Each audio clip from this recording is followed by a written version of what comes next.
Tim, where do your innovative ideas come from? I feel like it was a voice that came out of nowhere, but it's really just Billy behind the camera asking me the question. And where do my innovative ideas come from? All right. So I don't know about you guys, but my mind is like always going, always got ideas, always thinking about things. And sometimes it can be very chaotic to be inside here.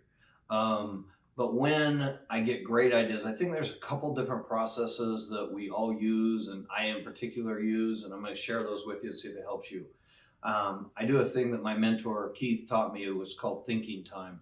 And thinking time basically is a very specific process. So maybe I have a question about how do we make the journal planner better, right? How do we create this better? So I'll literally sit down and I'll write that question at the top of a pad. Now, when you do thinking time, you have to be very specific. You have to get in a certain chair at a certain table with a certain pen.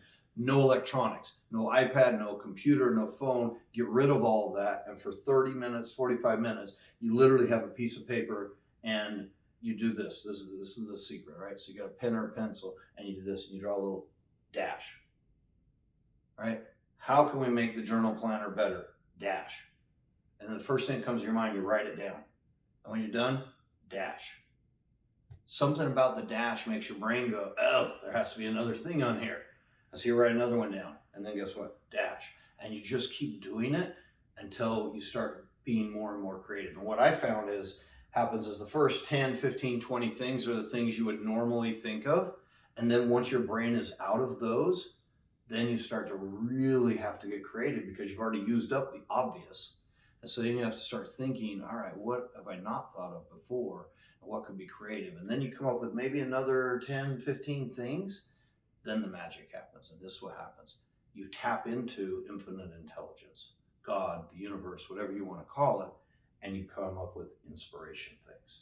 And those are a different level of thinking. Now, I wish you could skip right to those, but in my experience, that's not the way this works.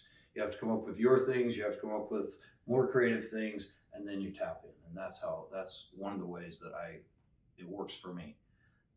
I think it is part of a process that says, ask and ye shall receive.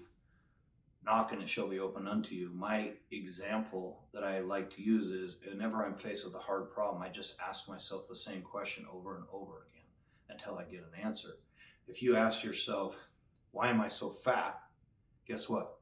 Your mind will automatically answer the question. Your mind is much better than Google. If I ask you a question, no matter what I ask you, your mind will automatically formulate an answer. That's just the way our mind works, right? If I ask you, should we reform our prisons? You may have never thought of that before, and you'll automatically come up with an answer. That's the way your mind works. So the key is not to get the answers. The key is to ask better questions. How do you ask the right question, right? If you said, how can I lose weight? Your mind will come up with some ways to lose weight. But watch this. What if you said, how can I lose 25 pounds in the next 6 months and enjoy the process?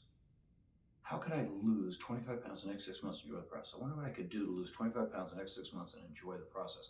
And what if you just kept asking that question over and over and over again for a week? And you asked it 100 times a day for a week. Do you think in a week you'd be able to discover a way to lose 25 pounds over the next 6 months and enjoy the process? And the answer is, of course. So our problem isn't that there aren't answers. Our problem isn't that we don't know the answers. The problem isn't that we can't Google things. Our problem is that we ask the wrong fucking question. Ask the right question, formulate the question. What is the question you really need answered? And then ask and ye shall receive. But you can't just ask, you got to keep asking. You don't ask one time, you keep asking and asking. And your brain is very scientific, actually. You activate a part of your brain called the reticular activating system. And the reticular activating system is a part of your brain that notices things that you instruct it to notice subconsciously. So I'll give you an example.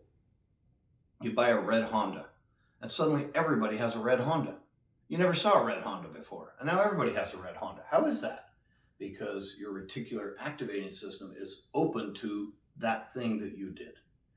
And so subconsciously, the reticular activating system's job is to focus on the things that are important to you so that you don't have to focus on everything, right? Like right here, I'm sitting here and I don't notice the lights are shining, the air conditioning is going on, my lungs are breathing, the blood's circulating in my body. I don't notice those things because the reticular activating system puts those down and tells me which things to notice. So what I notice instead is Do I look stupid while I'm talking to you on this video? Why is Billy got that stupid ass smirk on his face? All of those kinds of things, because the reticular activating system tells me those are the things I should be paying attention to, not the other stuff. So the key to the answer to this question is, how do you purposely activate your reticular activating system to pay attention to the most important things instead of the things that you just don't even subconsciously know are happening? One of the ways to do that is use thinking time. Another way to do that is to just ask yourself the right questions every day. If you got up every morning and in the shower you said, who can I love today? What can I learn today? Who can I help today? Instead of what should I wear and do my shoes match my eyebrows, right? Ask yourself more important questions and you'll get more important answers. I think that's